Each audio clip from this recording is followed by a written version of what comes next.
In 1937, the French, recognising like many in Europe that another war was likely brewing, were working as quickly as possible to modernise their armed forces. One of the critical concerns was the need to field as many first-rate fighter aircraft as possible.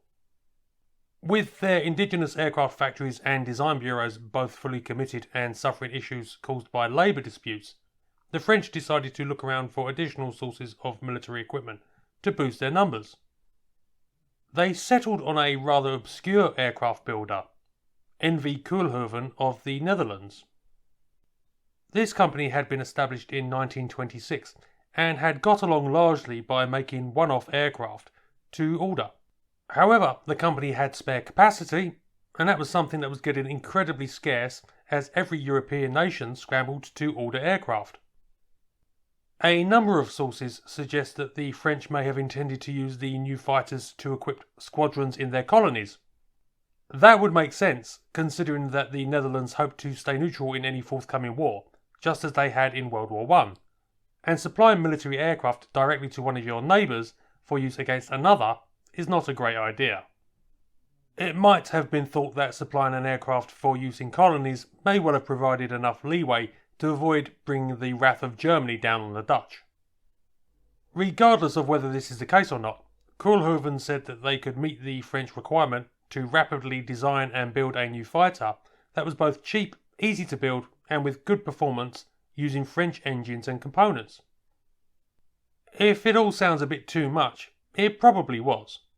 But Koolhoven actually did pretty well with what they produced, especially in comparison to many French designs of the time. They certainly turned out their new aircraft incredibly quickly. According to the lead designer, Erich Schatzky, from the first paper drawings to the prototype flying was a mere 2.5 months. And despite the amazingly fast development, the aircraft, the F.K.58, was comparable to most fighters of the day. The plane drew a lot from Schatzky's previous designs that he had completed for the Fokker company, the D.XXI fighter and the G.1 heavy fighter, and in many ways represented the logical development of the D.XXI. Like that aircraft, the F.K.58 had a mixed construction of metal skin on the front of the fuselage and with fabric covering the back, all wrapped around a structure built of steel tubing. It also had wooden wings like the D.XXI, skinned in Bakelite. However, the F.K.58 had a retractable undercarriage, something that Schatzky had pushed for the Fokker fighter to provide improved performance, but had been denied. Armament was 4 7.5mm machine guns in underwing fairings. 2 prototypes were constructed for testing and demonstration, fitted with Hispano-Suiza 14AA radial engines that produced 1030 horsepower. Top speed was recorded at 313 miles per hour, the aircraft handled well, and all in all its performance and armament was reasonable for the time. Not outstanding, but not the worst fighter about in 1938. The French placed an order for 50 in January 1939, with the Dutch government following with an order for 36 in July. So many orders were beyond the capability of Koolhoven, and they subcontracted construction out to Sabca in Belgium and a French factory at Nevers. The French aircraft were intended to be in 2 models, the F.K.58 with the original engine fit, and the F.K.58A that was to have the Gnome-Rhone 14N engines producing 920 horsepower. These aircraft are reported to have been respectable mid-level performers in comparison to other aircraft in French service, and rated as better than the Morane-Saulniers MS-406s that formed the majority of the French Air Force. The Dutch aircraft were intended to have British-made Bristol Taurus radial engines, and that might have proven a pretty respectable combination. Notice the might, because the F.K.58 was doomed by the usual bad timing. With the situation rapidly going bad in mid-1939, the British embargoed engine deliveries, and so the Dutch machines were redesigned to accept the standard Mercury 8 engines used in the Dutch Air Force's Fokker 21s and G1s. Lower powered than the intended engines, the new model showed a top speed of 300 miles per hour in testing. But that didn't matter because all of the Dutch aircraft were destroyed while under construction by a Luftwaffe bombing raid that destroyed the Koolhoven factory in May 1940. The French aircraft did at least see some service, though barely. In total, 18 F.K.58s of both models entered service with the Armée de l'Air.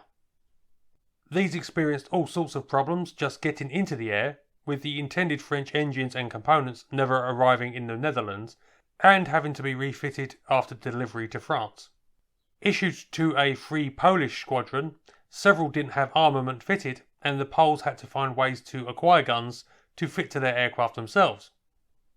At the invasion of France, the squadron was assigned to patrol duties in the southern and central regions, but saw no action, and with the surrender in late June, the Koolhovens were all reportedly taken out of service and scrapped.